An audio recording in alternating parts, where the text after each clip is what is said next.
Një ditë do të takohemi prapë, nuk ka rëndësi sa ko duhet.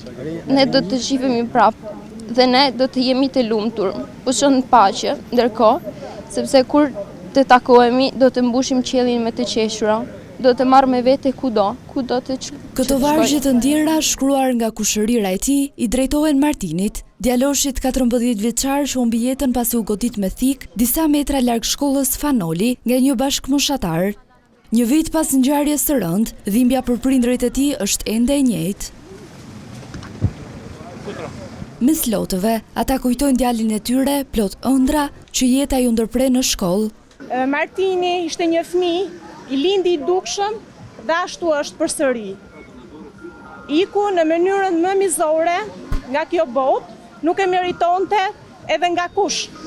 Nga një bashkëmoshatar i tij, në vend që të ishin shok, ju bë armik dhe i mori jetën. E pyetur për pretencën e prokurorisë për autorin e ngjarjes për dënimin me 25 vite burg, e ëma Martinit thotë se është në pritje të vendimit.